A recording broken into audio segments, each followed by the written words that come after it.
Hindi kasi kayo nakinig eh. Biro lang. Pero, alam niyo po, hindi ko po talaga alam ang sasabihin ko dahil ilang araw na po kung walang tulog. Ilan dito ang walang tulog? Hindi kayo makatulog dahil sa nangyari kay Pangulong Duterte. Ilan sa atin?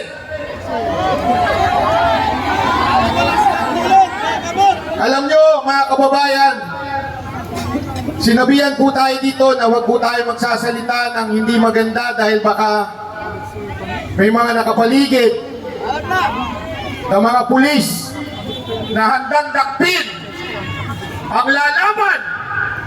Pero ito lang ang sasabihin ko sa inyo. Kayong mga pulis na naandyan, alam nyo sa puso nyo na mali ang ginawa ni Torre. Alam ninyo na abusado na ang gobyernong ito. Kung hanggang ngayon nagbubulag-bulagan pa kayo, anong tawag sa inyo? Traitor sa bayan na ito. Tandaan nyo mga kababayan, mga pulis, kayo ang kakausapin ko ngayon. Sinasabi nila na hindi applicable yung Article 59. Mali po yun. Bakit? Ginamit nila ang Article 7 para ulihin si Pangulong Duterte. Hindi pa pwedeng sundin ang isang article, yung isa hindi. Kahit ang Biblia sinabi yan. Tandaan nyo sa James 2 verse 10, basahin nyo. Sundin mo man ang lahat pero may mamiss kang isa, guilty ka sa lahat. Ang ginawa kay Pangulong Duterte ay labag sa ating batas. Kinidnap nyo ang aming Pangulo. Susubukan ko lang to the international media. This is not about Duterte and Marcos. This is not about America, US, Japan. No. This is about humanity. They kidnapped our president. What will you do? Uulitin ko po, hindi tayo nananawagan dito ng kaguluhan, rebellion. Dahil ako po ay against God. Dahil I believe in Romans 13 verse 1, submit to the authority. Pero, kailangan natin ilabas ang sama ng ating loob dahil yan ay protektado ng ating konstitusyon. Ito ang ginagawa namin ngayon. Ang aming damdamin ay ilalabas dahil mali ang ginawa ng gobyernong ito sa isang Pilipino. Nakita niyo si tatay kagabi? Kung hindi ka nadudurog doon, hindi ka Pilipino. Ang dami ko napanood mga kababayan, hindi ho sila political, pero nakita nila yon, nadudurog sila. Bakit? Ang isang Pilipino nakaupo sa puti. Akala ko ba malaya tayo? Akala ko ba malaya ang Pilipinas? Bakit Amerika o puti ang umuusig sa ating Pangulo?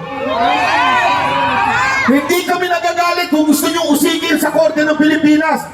Yan ang tama, due process yan eh. Pero puti, hindi kami papayag dyan. Mali po yan. Alam niyo po, yan ang ginawa sa KOJC. Marami sa atin ang hindi masyado pang naniwala nun. Baka naman hindi tuloy-tuloy ito. Hanggang kinulong si Pastor Kibuloy. Inusik ng mga maling warrant. Tapos sinunod nila si Pangulong Duterte. Ito ang tanong ko sa inyo. Kayo mga Pilipinong tulog pa. Kailan kayo gigising pag may mangyari na kay Pangulong Duterte? Kung may mangyari na kay VP Sara, ikulong din siya? Kailan kayo magigising? Kaya mga kababayan, nananawagan po ako sa inyo, imulat natin ang mata ng mga kababayan natin. Dahil ako naniniwala sa iba't ibang parte ng probinsya, nagising na po sila. Kaya mga kababayan, ngayong araw to, meron lang akong isang tatawagin. Itong tao na to, yung pasasalamat sa Luneta, ay Pinu. Bakit? Nakinig siya kay Pangulong Duterte na huwag iboto ang bangag. Alam niyo po, bago mag-eleksyon ng 2022, 3 beses po ako pinatawag ni Pangulong Duterte, nag-uusap na kay kwentuhan. At tinanong ko sa kanya kung sino ba talaga ang gusto niyang maging susunod na Pangulo. Paulit-ulit niya sinasabi, ayaw niya kay Marcos, ayaw niya. Pero alam ko na mabigat ang laban. Bakit? Naandun yung anak niya. Alam ko, maraming magagalit sa amin pag hindi kami nag-Marcos. Dahil kami po ay nasa community din. Ilang beses po kami nakapunta sa bahay niya. Pero nakinig po kami kay Pangulong Duterte. Kaya ang sakit sa puso namin na isang Pangulo na maayos, mag-isip, gusto lang kapakanan sa bayan, ay kukulong nila. At ito po ang isa sa mga binu nung panahon ni Pangulong Duterte. Tawagin ko po si Konsehal Mocha Usod.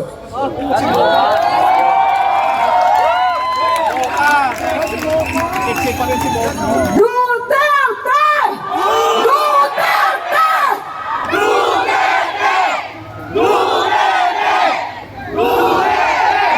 Ang mensahe ko ngayon, Tatay Digong, sana mapanood mo ito. Hindi ka namin iiwanan. Tatay Digong, hindi mo kami iniwanan. Ikaw lang ang leader ng bansa na ito na lumaban sa kriminalidad, droga at korupsyon mata sa mata. Hinalay mo, Tatay Digong, ang buhay mo para sa amin, para sa aming bayan. Kaya Tatay Digong, kung nakikinig ka at napapanood mo ito, hindi ka namin iiwan. Tatay Digong, kahit nandyan ka, mag-isa sa The Hague, the Netherlands, kasama mo kami. Lagi kang nasa aming panalangin. Tatay Digong, mahal ka namin. Mahal niyo po ba si Tatay Digong? Kaya po ako masaya ngayon kasi nakikita ko po yung mga muka noong nakasama natin noong kampanya. Taas ang kaway ng mga nakasama natin. Hindi po natin iiwanan si Tatay Digong.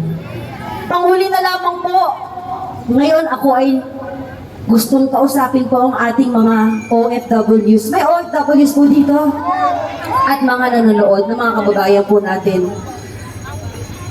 Kung kayo ay naniniwala na may ginawang mabuti si Tatay Digong sa ating bansa, kung kayo ay naniniwala na nawala ang droga, bumagsak ang krimen, at naging mas mapayap ang ating mga kalsada, naging mas maganda ang takbo ng Pilipinas, ngayon ang panahon para magsalita kayo. Ngayon ang panahon na umaksyon po tayo. Hindi ko po sinasabi na magrebelde tayo.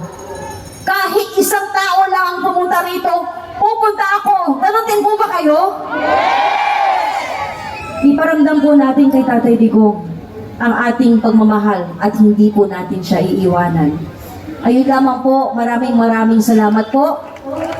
Isa lang ang kulang talaga dito eh. Sino? Si Tatay Digong. Kaya, bring back Tatay Digong!